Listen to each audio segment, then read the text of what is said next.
Welcome to Homeschooling with Boys. We are reading the story from Frog and Toad Are Friends. Today's hidden picture is Curious George. Watch through to the end to see how many times he pops up in the video. Homeschooling with Boys presents Daddy Reads Aloud, doing all things to the glory of God.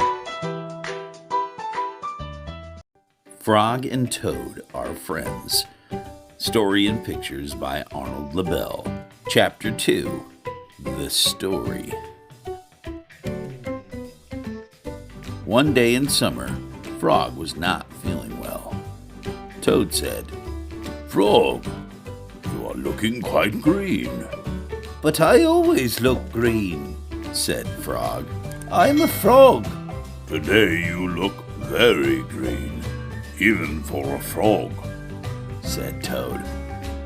"Get into my bed and rest." Toad made Frog a cup of hot tea.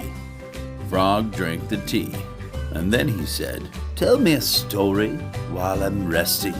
"All right," said Toad. "Let me think of a story to tell you." Toad thought and thought, but he could not think of a story to tell Frog. "I'll go out on the front porch and walk up and down," said Toad. "Perhaps that will help me to think of a story." Toad walked up and down on the porch for a long time, but he could not think of a story to tell Frog. Then Toad went into the house and stood on his head.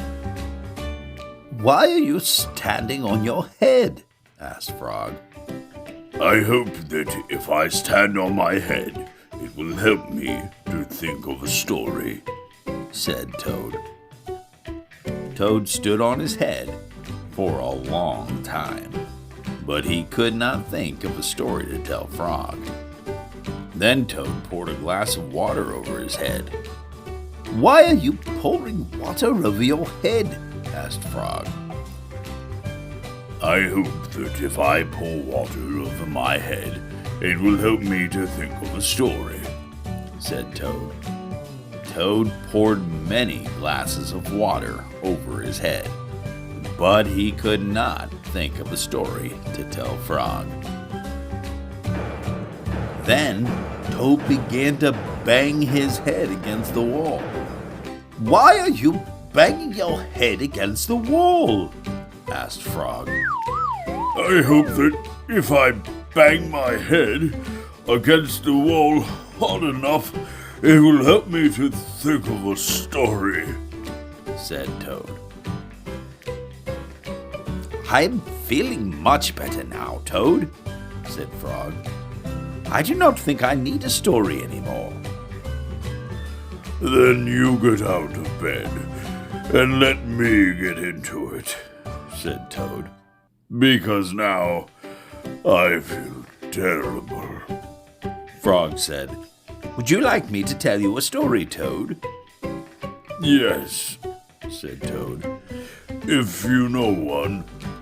"Once upon a time," said Frog, "there were two good friends, a frog and a toad. The frog was not feeling well. He asked his friend the toad to tell him a story. The toad could not think of a story. He walked up and down on the porch, but he could not think of a story. He stood on his head, but he could not think of a story. He poured water over his head, but he could not think of a story. He banged his head against the wall, but he still could not think of a story. Then the toad did not feel so well, and the frog was feeling better. So the toad went to bed, and the frog got up and told him a story. The end." "How was that, Toad?" said Frog. But Toad did not answer. He had fallen asleep. The end. Did you find all 5 Curious Georges and the 4 mystery pictures? Thank you for joining us. This story was brought to you by Homeschooling with Boys. For more read-alouds with Daddy, please like and subscribe and share the content. And remember that in everything you do, whether in word or in deed, do it all for the glory of God.